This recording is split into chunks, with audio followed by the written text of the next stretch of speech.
10 huge and crazy ransoms. You will never guess what the number 1 ransom is. Like and subscribe for weekly videos. In the comments below, list one topic you think should be in a top 10 video and comment if you subscribe to this channel. Criminals can be roughly divided into two camps, the pathological and the opportunistic. The former camp go to extremes beyond the average human's comprehension, but the latter break the law purely for a profit motive. These types of crimes are best achieved quickly and impersonally, such as through kidnappings and ransom. But these ransoms can still add up to enormous sums, and they may not always go as the kidnappers plan. 10. Paul Getty. Having a billionaire for a grandfather sounds pretty awesome at face value, but it didn't work out too well for Paul Getty. 3. Getty was a rebellious child, and he often joked that he would stage his kidnapping to squeeze some cash out of his frugal grandfather.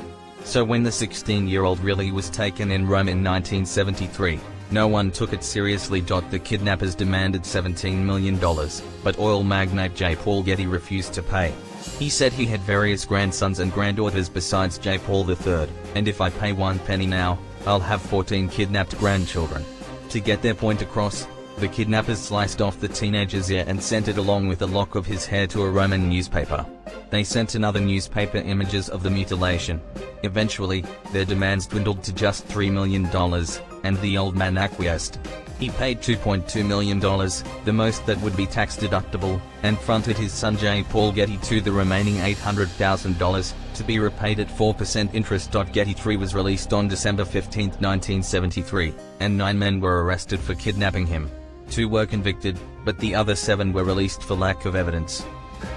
9. Julius Caesar. Julius Caesar was naturally introduced to a politically unmistakable family and turned into the most influential man in the Rome.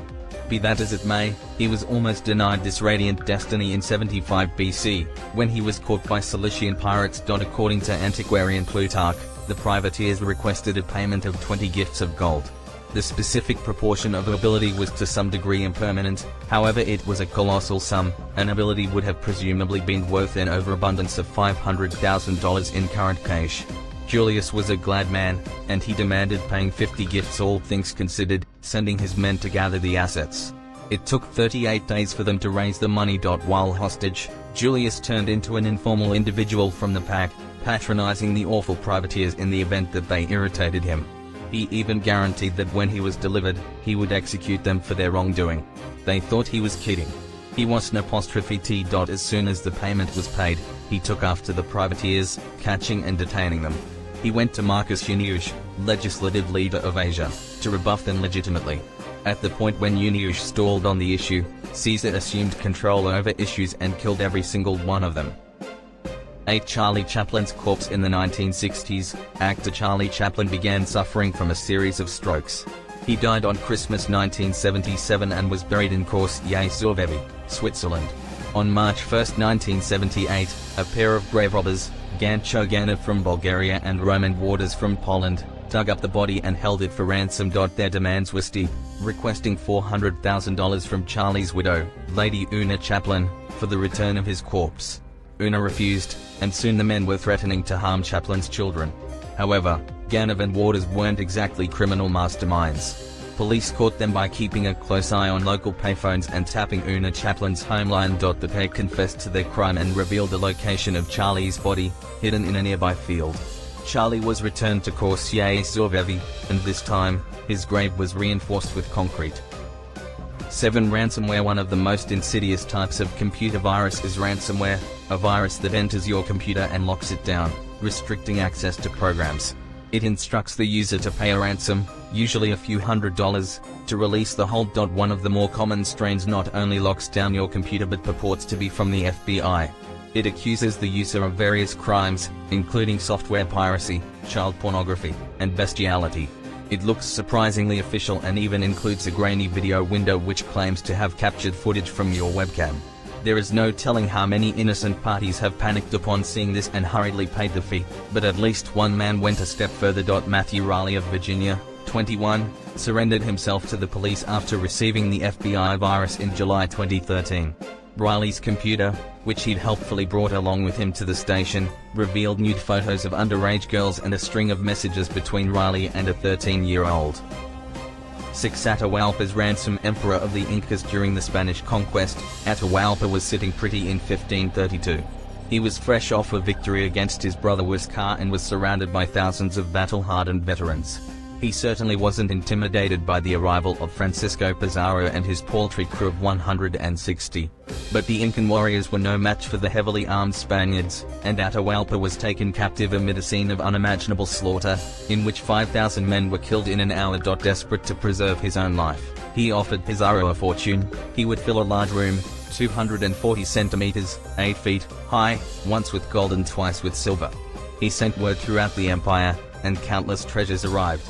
After he melted them down, this fortune included 6,000 kilograms, 13,000 pounds, of gold, which today would be worth over $250 million, and 12,000 kilograms, 26,000 pounds, of silver. This wasn't enough to convince Pizarro and his men, who feared that the Incas might assemble an army to free their leader.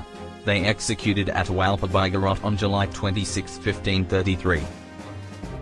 5. Kidnapping and ransom insurance. Abducting and emancipate are a gigantic business around the world, and genuine firms have figured out how to take advantage of the issue.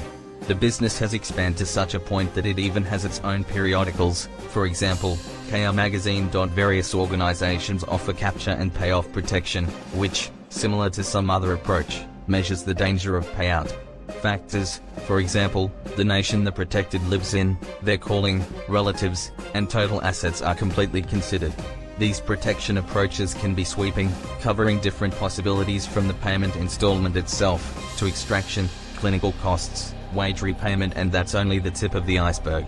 Some scrutinize such strategies for empowering kidnappings. Established specialists likewise consistently encourage the arrival of prisoners, a profoundly clandestine and risky business. Previous enemy of hijacking master Felix Batista was taken on December 10, 2008 in Saltillo, Coahuila, Mexico, and has not been known about since. 4. America's first ransom note. On July 1, 1874, 4-year-old Charlie Ross was abducted, with ransom notes demanding $20,000. Charlie's father Christian couldn't pay and went to the authorities for help. The abduction appeared to be the first ransom kidnapping in U.S. history. The search for Charlie went on for decades, with multiple suspects and people coming forward claiming to be the missing boy. He was never found. The story has a recent update. In March 2012, while going through a bunch of old family papers, Philadelphia librarian Bridget Flynn and her daughter Rebecca found 22 of the original Charlie Ross ransom letters. They were crudely written, containing misspelled passages such as, "You will have to pay us before you get him from us, and pay us a big cent too if you put the cops hunting for him. You is only defeating you own end." Exactly how the letters came into the Flynn family's possession is nearly as much of a mystery as what happened to Charlie. Flynn inherited them from her grandmother, but exactly what chain of provenance led them from Christian Ross's hands to the Flynn basement will never be known. The notes were expected to fetch between $3,000 and $5,000 at auction, but they proved a hot ticket item, selling for a staggering $20,000. 3. Barbary pirates. In the late 1700s, North African Barbary pirates and privateers roamed the Mediterranean Sea in vast numbers. During the Revolutionary War, American ships were protected by France, but when the United States became its own sovereign nation, France dropped their aid and it became open season. Spain advised the US to handle the problem as they had done, by offering tribute. Unfortunately, the demands quickly spiraled out of control. In 1795 alone, America paid the nation of Algiers $1 million, 20% of the entire annual budget. Thomas Jefferson was one of the earliest proponents of going to war to end this issue, writing, "The states must see the rod, perhaps it must be felt by some of them." Most others believed it was just easier to continue making payments. When he became president, Jefferson refused to pay a tribute to Tripoli. Congress declared war, and he sent a naval contingent to bombard Tripoli, largely settling the problem. But the Barbary pirates swung back into action when the US was distracted, and the tribute didn't end until the Second Barbary War. 2. Chung Ji-kyung. Hong Kong hoodlum Chung Ji-kyung acquired the epithet huge spender for the manner in which he tossed around his money, a lot of which he procured through capturing. He picked his casualties carefully. The first, kidnapped in May 1996, was the child of Li Ka-shing, a money manager assessed to be the most extravagant individual in Asia. He focused on the man's child Victor as opposed to Li himself, as no one but Li could get his hands on the sort of payment the big spender needed. HK $1.38 billion. The following year, he focused on Walter Kwok, the child of Kwok Tak-sing, an extremely rich person property engineer. This time things didn't run as easily. The Kwok family was at first reluctant to pay the payoff, and Walter was saved blindfolded in a wooden compartment for 4 days.